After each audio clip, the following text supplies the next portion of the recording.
എനിക്ക് നൽകിയ വാഗ്ദത്തങ്ങളെ ഞാൻ മുറുകെ പിടിക്കും. அந்த வாக்குத்தத்த பிரகாரம் என்னை கானானிലേക്ക് കൊണ്ട് சேர்ப்பார். ആ വാഗ്ദത്തപ്രകാരം അവൻ എന്നെ കനാനിലേക്ക് കൊണ്ടെത്തിക്കും. அந்த வாக்குத்தத்த பிரகாரம் என்னை சியோனிலும் எருசலேமிலும் கொண்டு சேர்ப்பார். ആ വാഗ്ദത്തപ്രകാരം അവനെ സിയോനിലേക്കും പുതിയ യെരൂശലേമിലേക്കും കൊണ്ടെത്തിക്കും. நான் அவரை உண்மையாய் பின்பற்றுவேன். ഞാൻ സത്യമായി അവനെ പിൻപറ്റും. நான் அவரை உண்மையாய் ഞാൻ അവനെ பின்பற்றுவேன். നിഷ്കളങ്കമായി പിൻപറ്റും. ஆவியோடு உண்மையோடு அவரை தொழுது கொள்வேன். സത്യത്തിൽ ആത്മാവിൽ ഞാൻ അവനെ ആരാധിക്കും. ஆவியோடு உண்மையோடு அவரை தொழுது സത്യത്തിൽ கொள்வேன். ആത്മാവിൽ ഞാൻ അവനെ ആരാധിക്കും. அவர் ஆவியாகவே இருக்கிறபடியால் അവൻ ആത്മാവായിരിക്കുക. அவர் சீக்கிரமாய் மகிமையில் வெளிப்படும்போது അവൻ ഏറ്റവും വേഗം മഹത്വത്തിൽ വെളിപ്പെടുമ്പോൾ நான் பெற்றிருக்கிறதான பரிசுத்தாவின் அபிஷேகத்தினாலே ഞാൻ പ്രാപിച്ചിരിക്കുന്നതായ പരിശുദ്ധാത്മാഭിഷേകത്താൽ இந்த மண்ணான சரீரத்தில் இருந்து நான் மகிமையான ஒரு சரீரத்தை நான் ഈ பெற்றுக்கொள்வேன். താഴ്ചയുള്ള ശരീരത്തിൽ നിന്ന് ഒരു മഹത്വമേറിയ ശരീരം ഞാൻ പ്രാപിക്കും. இந்த மண்ணான சரீரத்தின் ஒரு மகிமையான சரீரத்தை நான் ഈ பெற்றுக்கொள்வேன். മണ്ണായ ശരീരം ഉപേക്ഷിച്ചിട്ട് മഹിമയായ ശരീരം ഞാൻ மகிமையோடு எடுத்துக்கொள்ளப்படுவேன். ഞാൻ മഹിമയോടെ എടുത്തുകൊള്ളപ്പെടും. இந்த மண்ணான சாயல் மாற்றப்படும். എന്റെ ഈ മൺമയത്വം മാറ്റപ്പെടും. இந்த மண்ணான சாயல் மாற்றப்படும்.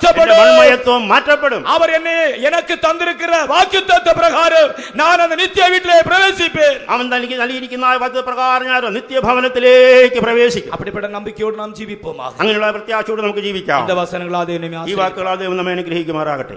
നീചകാര്യം കൺമുൻപിൽ വച്ചിടാതെ ദോഷവഴിയിൽ യാത്ര ചെയ്തിടാതെ നീചകാര്യം കൺമുൻപിൽ വച്ചിടാതെ ദോഷവഴിയിൽ യാത്ര ചെയ്തിടാതെ വിശ്വസ്തരോട്